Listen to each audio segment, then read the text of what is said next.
네, 오늘은 추수감사주일입니다.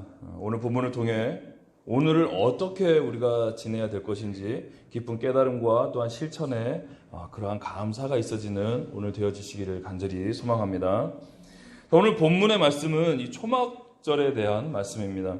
가나안 땅에 들어가기 전 하나님께서 공급하시는 이 만나와 메추라기를 먹고 지냈던 이 이스라엘 백성들인데요.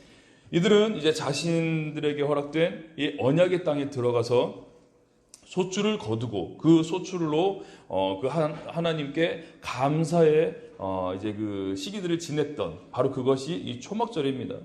그래서 하나님 안에서 먹고 즐거워하되 감사해라라는 것이고요. 더불어 이 장막에서 지내며 이 광야에서의 이 초심을 잃지 않도록 하시기 위한 이 초막절을 3대 절기 중에 하나로 지켜라. 이제 그렇게 이제 말씀하시는 것이 바로 이 초막절 내용입니다. 그래서 이 초막절은 보통 이제 수장절이라고도 하고요. 그리고 이제 장막절이라고도 합니다. 그래서 6월절과 77절, 77절은 77에 49. 그래서 다른 말로 오순절이라고도 합니다. 다소도 마디순 해서 오순절. 그리고 이제 뭐 맥추절이라고도 이야기를 하고요. 이 6월절과 이 77절과 더불어 초막절은 이 3대 절기 중에 하나다. 이렇게 이제 말씀을 드릴 수 있습니다. 그래서 오늘 이 본문 13절 말씀에 보시면 초막절을 지키되라고 되어 있어요. 지키되, 지키는 조건에 대해서 나와요. 타작 마당과 포도주 틀에 소출을 거두어 드린 후에 어떻게 하냐면 이래 동안 초막절을 지켜라 라고 말씀하셨어요. 이래 동안, 7일 동안, 일주일 동안 이 초막절을 지켜라.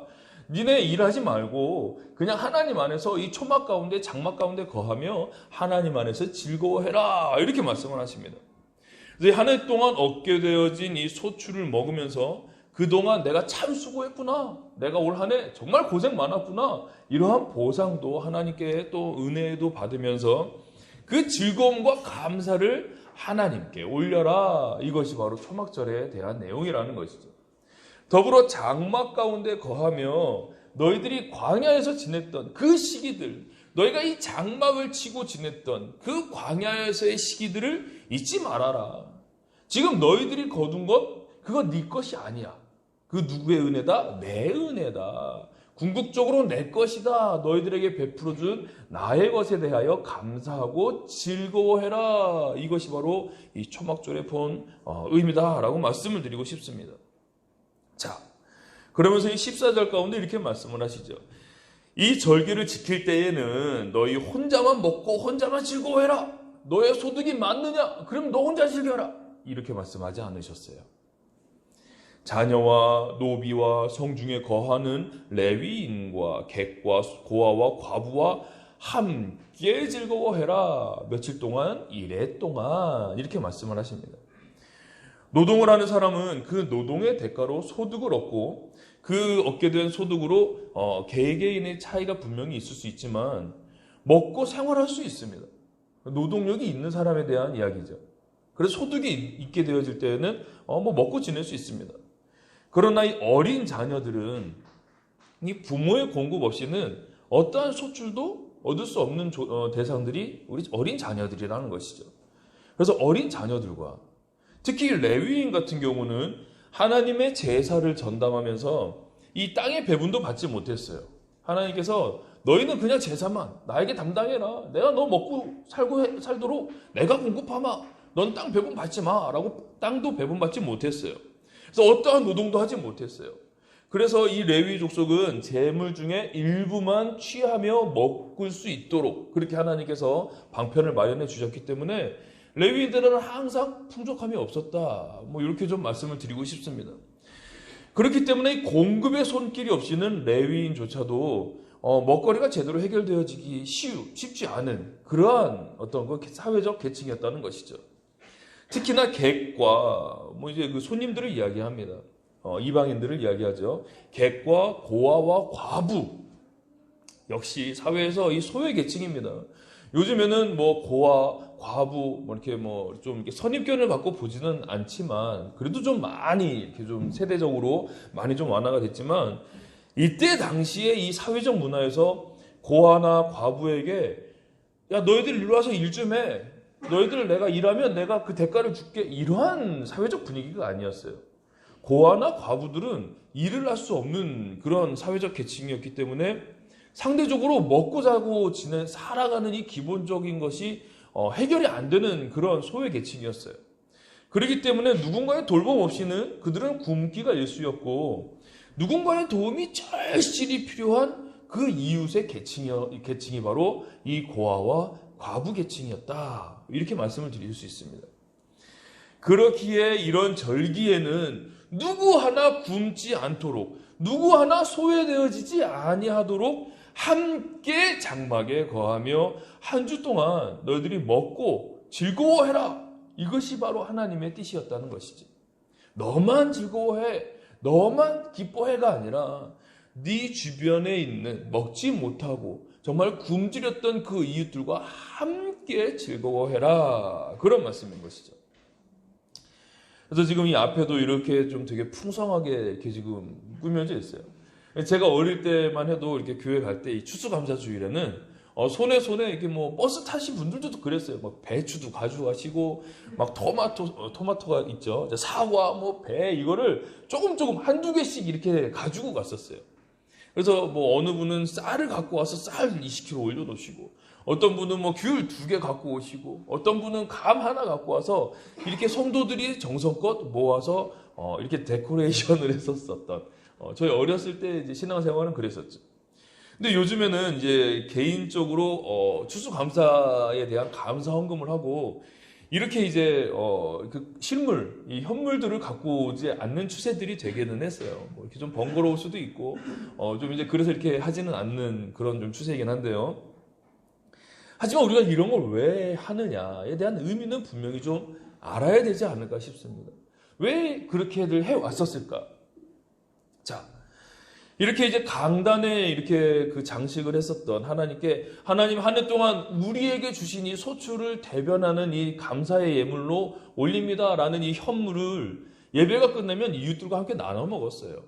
그래서 요즘에는 사회복지가 워낙 잘 돼 있기 때문에 그냥 뭐 주민센터에서도 많이 이런 것들을 나눠주지만 제가 어렸을 때만 해도 이런 사회복지 그런 체계가 많이 구축이 되지 않았기 때문에 과일 못 드시는 이웃들에게 이런 것들을 갖다 드리기도 하고 그러면서 예수님 믿으세요라고도 전도도 하고 이러한 것들로 많이 다 나눴다라는 것이죠. 자,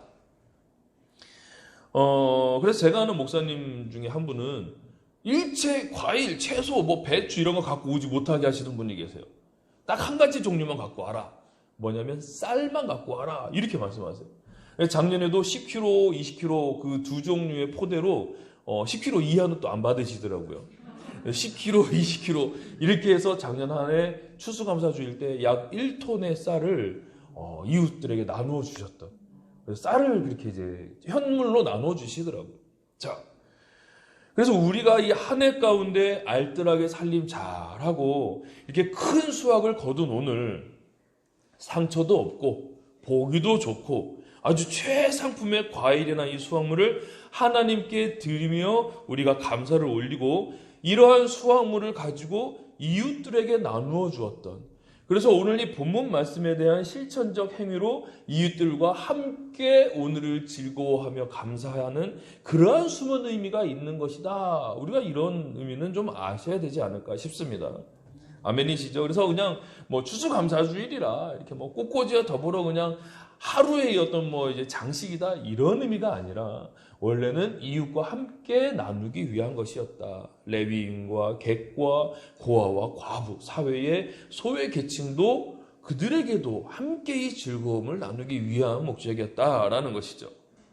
자, 그래서 우리 교회도 그렇지만 이렇게 모아도 솔직히 주변 분들에게 뭐 몇 가정이나 돌겠어요. 이게 많이 돌지는 못할 정도밖에 되지 않잖아요. 초대형 교회들도 이렇게 막 강대상이 차고 넘칠 만큼 요즘에는 모아지지 않기 때문에 이것들을 이렇게 좀 나누기가 힘들어요. 그래서 보통 이 절기헌금, 추수감사주일에 대한 이 절기헌금을 개척교회나 아니면 선교지나 아니면 우리 교회보다 더 어려운 형편에 있는 그러한 이웃들에게도 나누며 그 의미를 실천하는 교회들이 많이 늘어났다. 이렇게 또 말씀을 드릴 수 있습니다. 그래서 요즘에 성도님들이 이런 과일들을 안 갖고 오시니까요. 헌금으로 대신하시기 때문에 이 헌금을 그런 의미를 담아 선교지에도 보내고 또한 개척교회에도 이렇게 또 흘려보내는 그러한 의미로 실천을 하고 있다는 것이죠. 그래서 혹시 내 주변에도 밥을 못 먹고 굶고 있거나 아니면 좀 소외돼서 외로움에 빠져 있는 분들이 계신다. 그러면 오늘 이 초막절의 말씀을 우리가 실천함으로 그들에게 야, 밥 먹자라고 밥도 함께 사주시고 그리고 그들에게도 이 즐거움을 함께 나누실 수 있는 우리의 삶이 되어지실 수 있어야 된다는 것입니다. 아멘이십니까? 자, 오늘 15절 말씀에 보시면 더불어 하나님께서 택하신 곳에서 이랫동안 지켜라 이렇게 말씀을 하세요. 이 윗절에서 말씀드린 바와 같이 이 나눌 때에 얼마나 아까운 마음이 들겠습니까마는 그래도 온전히 즐거워해라 이렇게 말씀하세요. 너희는 온전히 즐거워해라. 정말 조금만 즐거워해라. 즐거운 척해라가 아니라 온전히 즐거워해라 이렇게 말씀을 하시죠. 자, 그 이유인즉 하나님 말씀에 순종해서 이웃과 함께 진정한 즐거움을 나눌 때 하나님께서 그 소출과 그 손으로 행한 모든 일에 복을 주실 것에 대하여 더불어 또한 약속을 하셨어요.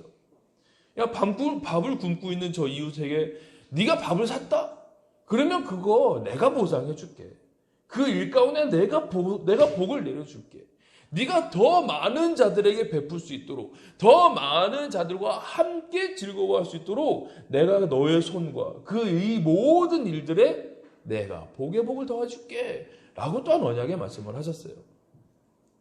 그래서 이 목사님들 사이에서도 보면 항상 밥을 얻어 드시는 분들은 항상 밥을 얻어 드세요. 또 항상 밥을 사시는 분들은 또 항상 밥을 사세요. 근데 항상 밥을 사시는 목사님들이 막 궁핍해가지고 뭐 걸어 다니시고 뭐 자전거만 타고 다니시고 그러느냐? 또 그렇지만 또 안 하세요. 그러니까 이 사는 것도 보니까 이게 해보신 분들이 해보시더라고요. 이게 뭐 조금이라도 아까운 마음이 들면 절대 할 수가 없죠. 이 고기도 드셔보신 분이 드신다고 밥도 사본 분이 사고 이렇게 대접하는 분도 대접하는 것이지 절대 대접에 대해서 안 해보신 분들은 할 수 없다는 거. 그래서 하나님께서 말씀하시는 것은 야, 그 네 거 아니야. 뭐 어떻게 해라? 흘려보내라. 그 네가 받은 거 올 한 해 받은 너의 소득 그 네가 한 거 아니야. 내가 준 거야. 그러니까 어떻게 해라? 흘려보내라. 그 흘려보낸 것 가운데 훈련되어지면 내가 어떻게 하겠다? 더 복을 주겠다. 더 많은 것들로 흘려보낼 수 있도록 더 복의 복을 주겠다. 이렇게 말씀을 하십니다. 아멘이시죠? 그래서 오늘 내가 밥을 사고 하나님 안에서 즐거워할 때 그 행하는 일에도 하나님의 복이 흐르고 내가 행한 그 일에도 복이 넘쳐서 훗날 더 큰 복을 누리며 더 많은 것들로 나누며 함께 즐거워할 수 있게 되어지심을 믿으시길 간절히 소망합니다. 자, 더불어 이 15절에서 우리가 분명히 명심해야 될 부분이 있어요. 무엇이냐면 하나님께서 택하신 곳, 우리가 여기에 좀 초점을 맞춰봐야 됩니다. 얼마 전 제가 설교에서도 말씀을 드린 바가 있습니다. 이 현행 코로나19 이 비상사태로 인해서 지금은 이 사회적 거리두기가 공포되어지고 있고 이 교회도 예배를 모이지 말라 이렇게 뭐 국가적 차원에서 지금 제약을 준 상황이기는 합니다. 그래서 뭐 좌석의 50%까지만 앉아라 뭐 지금 이런 뭐 상황이기도 한데요. 부득이하게 비대면 예배, 뭐 온라인 예배 이렇게 지금 명명해서 그렇게 지금 예배를 진행해 왔습니다. 그리고 또한 지금도 병행이 되고 있죠. 자, 그런데 16절에서도 언급되고 있듯이 하나님을 배웁는 것이 바로 예배입니다. 너희는 하나님을 배울 때 이렇게 하나님을 뵙는 것이 바로 예배라는 것이죠. 그런데 하나님을 뵙지 않는 이 비대면 예배라는 이 말 자체가 이게 성립이 될 수 없는 말이다. 저는 이렇게 말씀을 드리고 싶어요. 하나님을 뵙는 것이 예배인데 어떻게 하나님을 대면치 아니하는 것이 예배일 수 있느냐? 절대 예배가 될 수 없다. 저는 이렇게 정의를 내리고 싶습니다. 더불어 성도 간의 교제도 예배의 요소 중에 하나다. 제가 지난번에 이렇게 말씀을 드렸어요. 예배의 5가지 요소에 대해서 말씀을 드리면서 이 성도의 교제, 분명히 예배의 요소 가운데 하나인데 이 성도의 교제를 하지 않는 예배, 이것이 어찌 이 대면하지 않는 예배, 이것이 어찌 예배일 수 있느냐? 이건 예배일 수 없다. 저는 이렇게 말씀을 드립니다. 자, 그래서 이 현 팬데믹 상황에서 온라인 예배를 우리가 접하고는 있지만 분명하게 명심하셔야 될 것은 이 온라인으로 보는 것은 그냥 보는 예배예요. 아니, 보는 거, 시청, 와칭하고 있죠. 우리가 지금 보는 것입니다. 단순히 그냥 보고 있는 것이. 자, 분명하게 명심하셔야 될 것은 우리가 하나님을 뵙는 것이에요. 하나님을 뵈러 가야 된다는 것이죠. 하나님을 대면하고 내가 하나님께 나가 그 예배하는 그 동사적 행위가 바로 예배임을 명심하셔야 된다는 것입니다. 아멘이십니까? 그래서 우리가 좀 표현도 바꾸셔야 됩니다. 예배 보고 올게요. 엄마 예배 보고 왔어요. 이건 진짜 가서 예배만 보고 온 거예요. 아이, 목사님 내 타이가 잘 됐나? 목사님이 뭐 눈이 좀 작아지셨네. 뭐 이런 거 보는 거는 그냥 예배 보는 것이에요. 예배는 하는 것입니다. 자, 그래서 요한복음 4장 24절 가운데도 이렇게 되어져 있죠. 하나님은 영이시니 예배하는 동사입니다. 예배하는 자가 영과 진리로 어떻게 할 것이다? 예배할지니라. 예배하는 것이에요. 예배는 동사입니다. 내가 직접 찬양하고 내가 직접 말씀 가운데 거하고 내가 직접 하나님을 뵙는 것, 뵙는 그 행위적 동사, 이것이 바로 예배라는 것이죠. 예배는 정적으로 앉아서 그냥 시청만 하는 것이 절대 예배일 수 없다는 것입니다. 아멘이시죠? 자, 그런데 이러한 예배를 어디서 하느냐? 바로 하나님께서 택하신 곳에서 해야 됩니다. 뭐 내가 하나님의 성전이고 이제 뭐 내가 거하는 곳이 교회고 이건 물론 맞습니다. 그래서 지난번 설교 때도 한 말씀을 드렸어요. 근데 오늘 이 성경에서 말씀하시는 그 본 목적, 하나님께서 택하신 곳에서 예배를 해야 된다는 것에 대해서 지금 말씀을 드리고 있습니다. 오늘은 이 교회 갔다가 다음 주는 저 교회 갔다가 뭐 교회가 맛집도 아니고 뭐 교회 탐방하시는 분들이 좀 많이 계세요. 여기저기 다니고 이거 솔직히 성경적인 원리 가운데 예배하는 거 아니다. 저는 이렇게 좀 말씀을 드리고 싶습니다. 좀 예로 들자면 사람이 살아가면서 이 주거의 안정성이 굉장히 중요합니다. 주거의 안정성. 이 주거가 안정될 때 이 사회적 이 생활의 능력도 굉장히 상승된다. 그런 이제 통계도 있습니다. 주거의 안정. 그렇기 때문에 이 가정의 안정이 굉장히 중요하다. 이렇게 이야기를 하는데요. 만약에 직장이 이제 서울인데 지금 서울 집값이 정말 뭐 이거 뭐 좀 아주 극한 표현으로 정말 미쳤어요. 뭐 이런 적이 없었잖아요. 그래서 서울에 주거하지 못하고 경기도로 지금 빠져나가는 인구가 굉장히 많다고 합니다. 그래서 뭐 하남이 제일 많이 인구가 증가했고요. 특히 30, 40대 계층이 많이 증가했고 2위가 파주가 많이 증가했다고 합니다. 이게 남양주 이쪽 지역으로 지금 서울 노원구 뭐 서울 인근에서 다 이 경기도 외곽으로 빠지고 있어서 경기도까지 지금 집값이 막 엄청나게 지금 상승되어 있는 그런 상황인데요. 뭐 지금 집값에 대해서 이야기하는 건 아닙니다. 근데 결국은 이 집값이 비싸서 경기도로 이사를 갔다. 그런데 출퇴근 시간이 막 1시간만 2시간씩 된다. 그래서 왕복 하루에 4시간씩 출퇴근을 한다. 그러면 몸이 지치니까 이 일의 이 능률도 떨어진다는 것이죠. 그래서 이 주거의 안정성, 내가 내 직장과 가까이 있을 때 내 그 능률도 더 상승된다는 것. 이 주거의 안정성 굉장히 중요합니다. 그리고 이 아이들이 성장할 때에도 역시 이 주거의 안정성이 이 아이들 이 정서에 미치는 영향도 상당히 있다는 것이죠. 자, 그런데 초대형 교회 뒷자리에 앉아서 혼자 예배를 보고 나갑니다. 얼마나 편해요. 누가 아이고 왔어요 말도 안 시키죠. 아이고 다음 주도 오셔야죠. 이렇게 뭐 강요도 안 하죠. 혼자 가서 예배 그냥 목사님 잠깐 보고 축도하기 전에 쓱 빠져나가면 정말 편하죠. 자, 그러나 자신을 목양해줄 목사님도 없고 자신을 위해 기도해주는 성도님들도 안 계시고 그냥 교회 탐방 다니다가 하나님께서 원하시는 이 에클레시아 이 공동체에 들어가지 못하게 되어지는 것, 이것이 과연 이 예배자의 모습이 맞나? 저는 그렇지 않다라고 말씀을 드릴 수 있습니다. 자, 굉장히 안타까운 그런 분들이 많이 계시기 때문에 말씀을 드립니다. 그렇기 때문에 오늘 내가 세례받은 내 교회, 내가 직분받고 오늘 내가 예배하고 있는 이 내 교회, 하나님께서 택하사 나를 만나게 하시고 내가 다니게 하신 내 교회, 내 교회에서 예배함이 바로 이 성경에서 말씀하시는 예배의 본 목적이다, 본임이다 라는 것을 분명히 우리는 명심하셔야 됩니다. 아멘이십니까? 그래서 혹시나 이 영상 가운데 지금 보고 계시는 성도들 중에 아직 교회를 정하지 못하셨다면 분명히 하나님께서 택하신 곳으로 분명히 내 교회를, 하나님께서 내가 만나게 하신 내 교회를 정하셔서 이제는 그 에클레시아, 신앙의 공동체 가운데 소속되어 우리가 신앙생활 하셔야 될 줄로 강력하게 권면드립니다. 자, 더불어는 16절 말씀에 모든 남자는 1년에 3번, 곧 무교절과 77절과 초막절에 하나님을 택하신 곳에서 뵈라 이렇게 말씀을 하세요. 무교절은 이 무교병을 먹는 유월절을 말씀하시는 것이고요.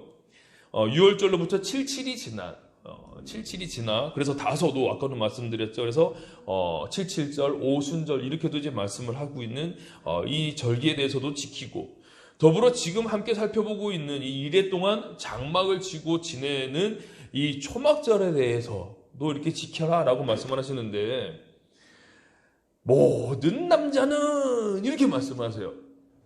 모든 남자는. 그럼 이 모든 남자는에서 조금 마음 상하실 우리 여성분들이 좀 상당히 계시지 않을까.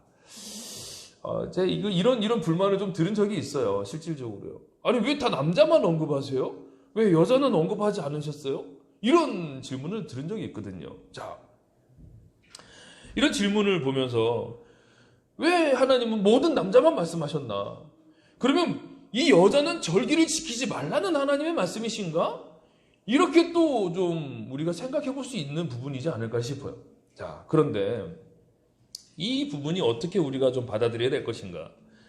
자, 정말 하나님께서는 제가 지난주 설교 때도 좀 말씀을 드렸듯이 불공평한 하나님이시라고 제가 말씀을 드렸어요.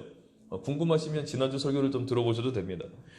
그래서 불공평한 하나님이시기 때문에 남녀 차별을 두셔서 이렇게 오늘 말씀하신 것일까?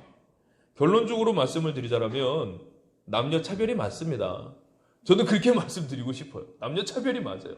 그럼 왜 이렇게 차별을 하셨느냐? 자,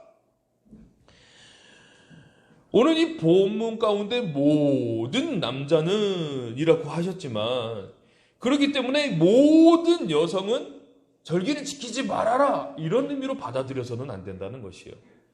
분명히 언급하신 대상은 모든 남자는이에요. 그래서 보통 많은 분들은 이 말씀에 대한 상대적 의미로 모든 여성은 그러면 참석하지 말아라 이런 부정적 의미로 받아들이시는 분들이 계세요.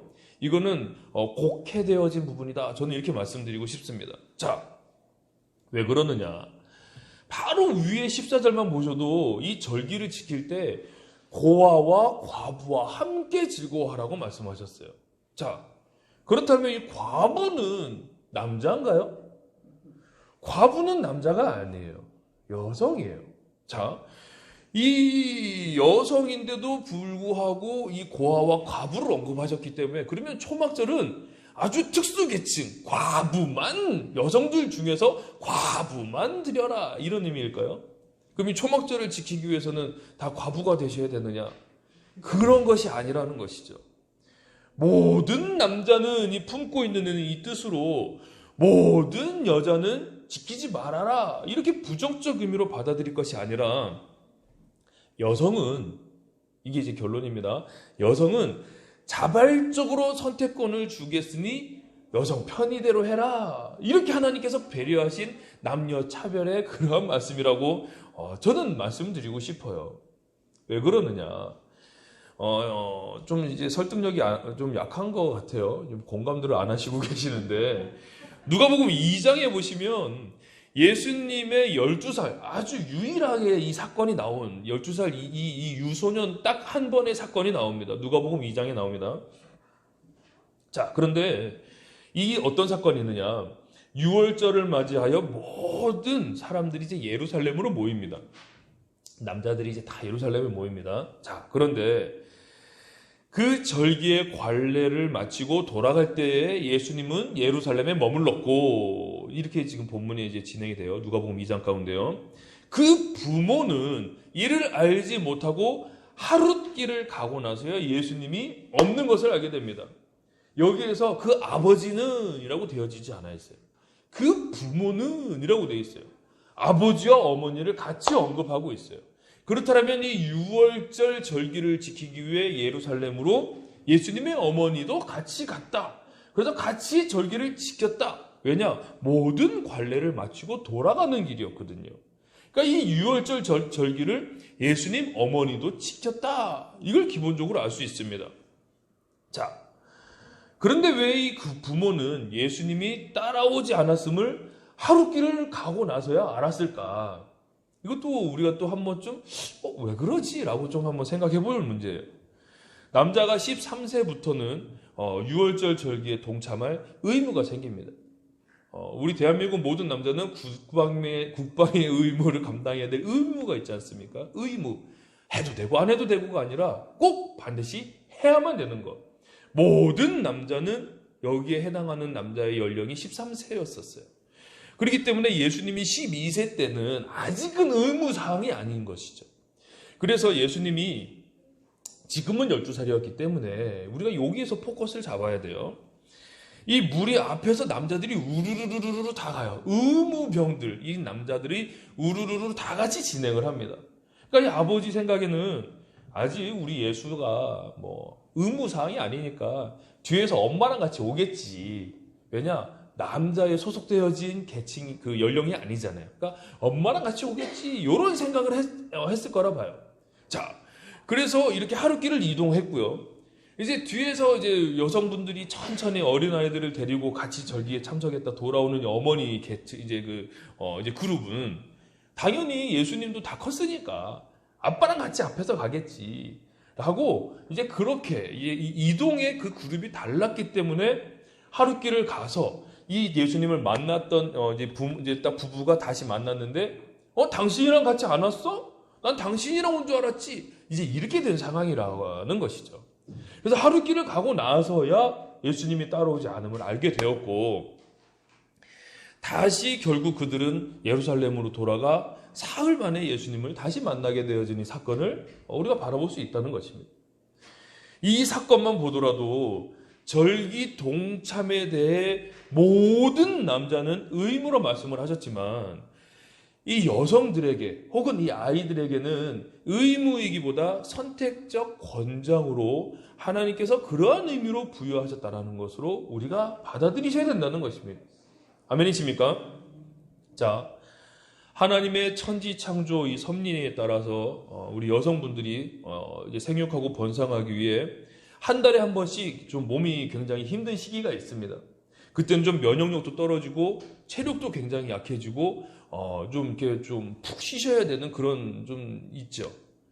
그런데 그 힘든 몸을 이끌고 며칠씩 이동하고, 그리고 지금이야 뭐 대한민국은 참 깨끗하잖아요. 뭐 어딜 가든지 화장실 다 쓸 수 있고 참 좋은데 환경적으로나 위생적으로나 깨끗하지 않았던 이때 당시 어떤 그 배변 그 활동도 좀 원활하지 않았던 이런 당시의 이 시대적 상황에 이 면역력이 떨어져 있는 우리 여성분들이 이동을 하다가 절기를 지키기 위해 이동을 하다가 길거리에서 죽으면 어떡해요?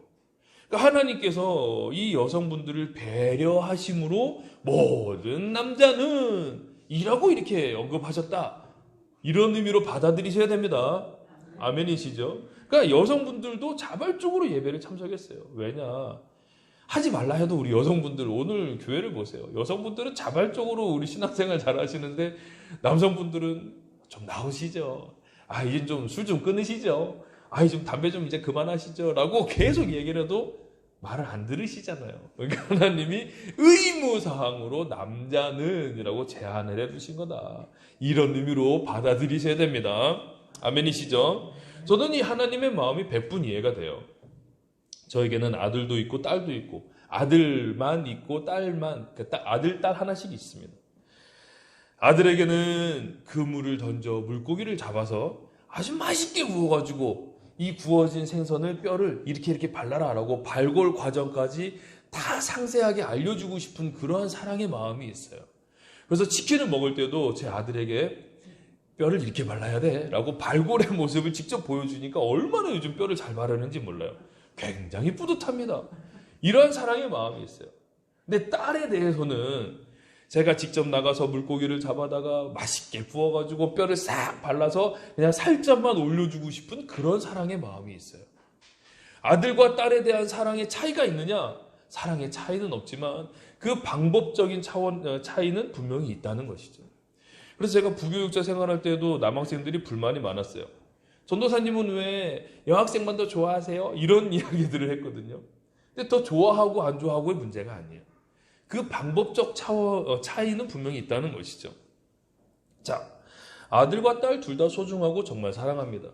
하지만 이 성경대로 훗날 한 가정의 가장이 되어질 우리 아들에 대해서는 조금 더 독립심을 키워주고 싶은 마음.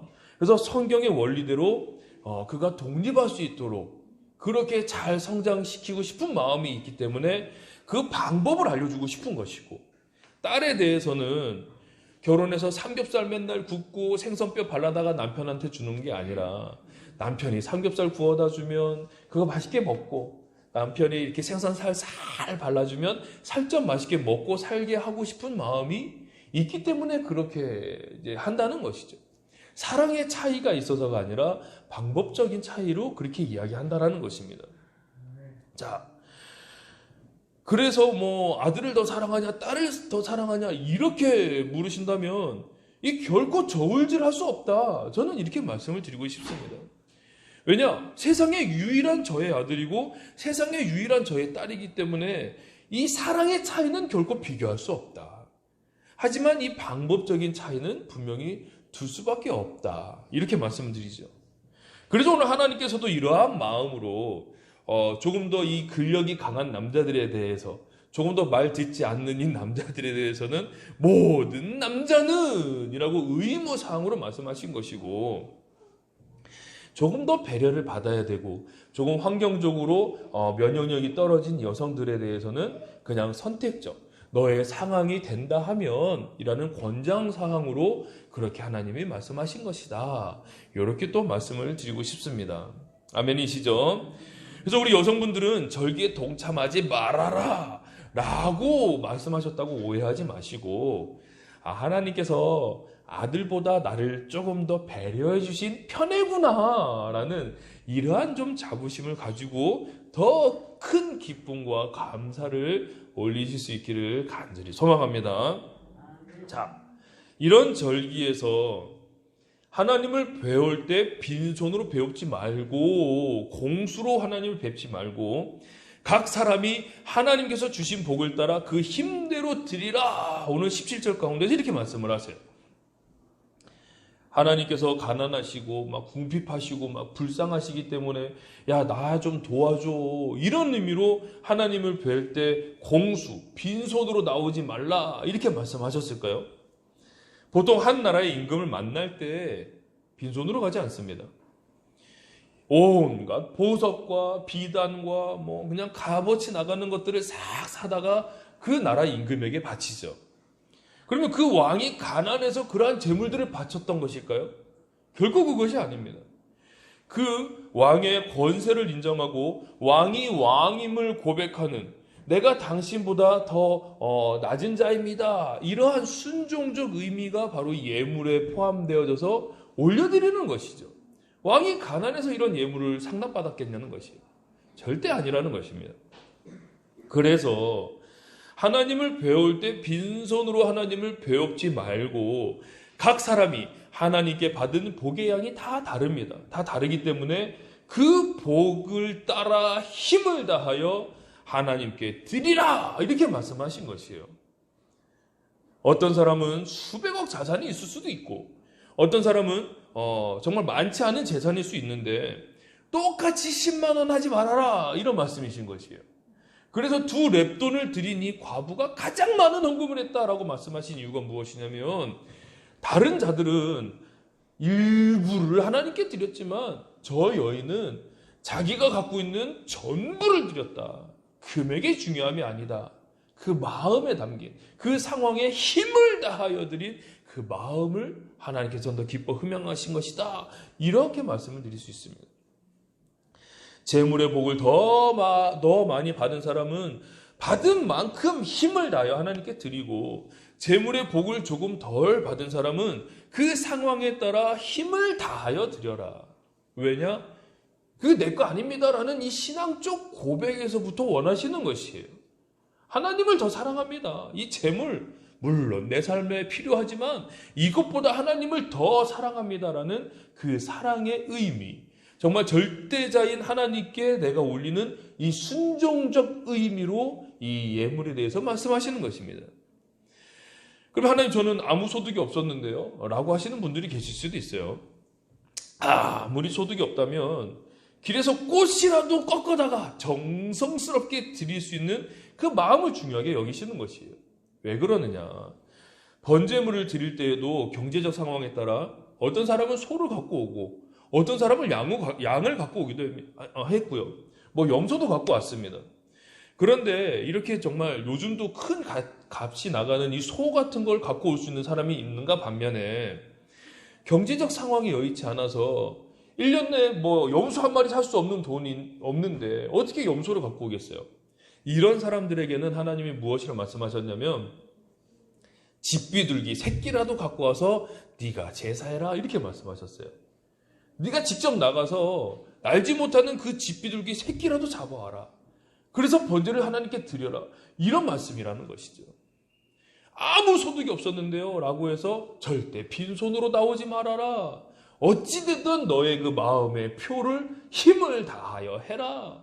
네가 나가서 비둘기 새끼라도 잡아다가 그렇게 하나님께 드려라. 이 말씀이라는 것이죠. 여기서 힘을 다하라, 이 뜻은 이 투기 운동으로 말씀을 드리자면 잽을 말하는 것이 아니에요. 잽이 아니라 카운터 펀치를 이야기하는 것이 힘을 다하라, 이 말씀인 것이에요. 무슨 이야기냐면, 이 잽은 여러 번 맞아도 좀 버틸만 합니다. 뭐 괜찮아요. 뭐 맞을만 해요. 잽은 괜찮은데 카운터 펀치 한 대 딱 맞으면 그냥 다운이 됩니다. 여기서 힘을 다하여는 이 여러 번 이 잽이 아니라 한 번 맞을 만큼의 이 타격을 이야기하는 것이에요. 그래서 내가 이 예물을 드리면 한 달 살기가 아주 휘청할 만큼의 그 정도 예물을 이야기하는 것이에요. 그러니까 보통 10의 연봉으로 따졌을 때 연봉의 11조를 이 추수감사주일날 해라. 뭐 요즘 의미로 좀 비유를 하더라면 요 정도가 될 수 있을 거라고 봐요. 카운터 펀치를 이야기하는 것이죠. 힘을 다하여. 이렇게 드린 재물은 어떻게 사용해라? 위에서 말씀하셨어요. 성중에 레위인과 객과 고아와 과부, 즉 사회, 소외 계층을 위하여 1년에 3번이라도 그들도 풍족히 먹고 함께 즐거워할 수 있도록 그렇게 너희가 힘을 다하여 하나님께 올릴 때 그것들로 함께 즐거워해라, 이러한 의미라는 것입니다. 결코 하나님이 가난해서가 아니라는 것이에요. 즉 하나님께 드리는 이 예물의 의미는 하나님이 가난해서가 아니라 이 예물의 본 주인은 하나님이시라는 이 하나님 주권에 대한 순종적 행위요, 재물보다 하나님을 더 사랑한다는 그 사랑의 표현이며 하나님 사랑을 이웃과 함께 나누기 위한 실천적 의미가 바로 내포되어져 있음을 분명히 아셔야 된다는 것입니다. 아멘이십니까? 자, 그런데 이런 예물에 대하여 신명기 16장 10절에서 여호와께서 내게 복을 주신 대로 내 힘을 헤아려. 내가 연봉이 얼마니까 그러면 하나님께 드릴 11조가 이 정도 되겠구나.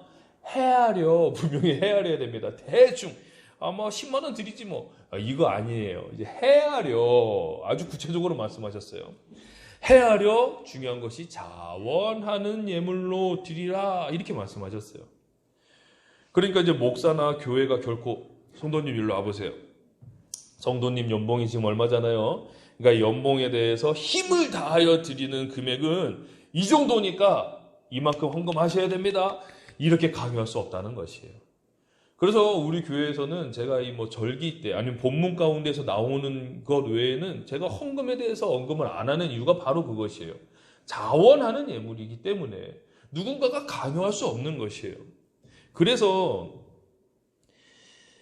이 하나님께서 말씀하시는 예물은 분명히 그 힘을 다하여 드릴 것인데 조건은 자원하는 예물이다. 이 말씀인 것이죠.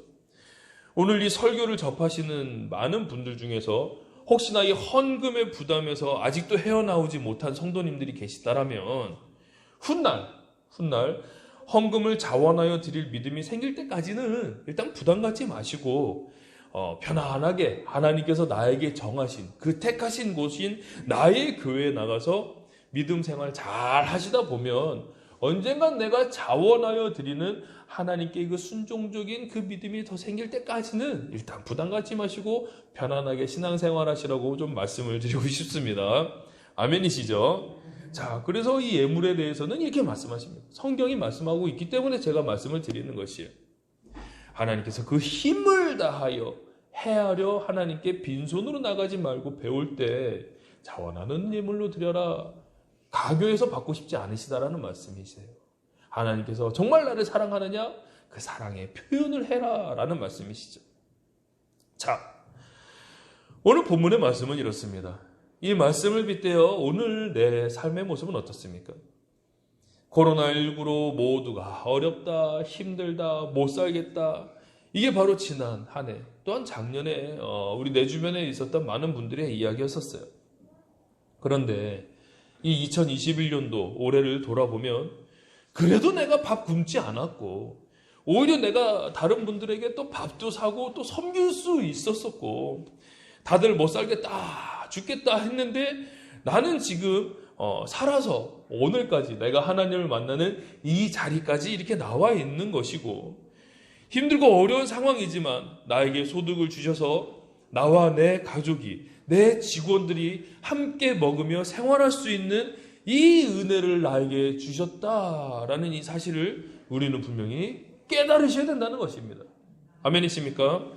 세상에 많고 많은 사람들 중에 나를 콕 집어 나를 구원하시고 나에게 내리신 이 하나님의 은혜와 사랑으로 지금 오늘까지 내가 잘 살고 있음을 우리는 분명 하나님께 감사하셔야 된다는 것이죠. 더불어 앞으로 나에게 주실 그 은혜를 힘입어 올 남은 이 모든 시간들과 내년의 이 시간들도 더욱 풍성하게 살아서 더 많은 것들로 내 이웃들, 내 주변의 사람들과 함께 나누며 함께 하나님의 은혜 가운데 즐거워하며 그렇게 하나님께 영광 올리실 수 있는 저와 우리 모두의 삶이 되어지시기를 예수님의 이름으로 간절히 축원합니다.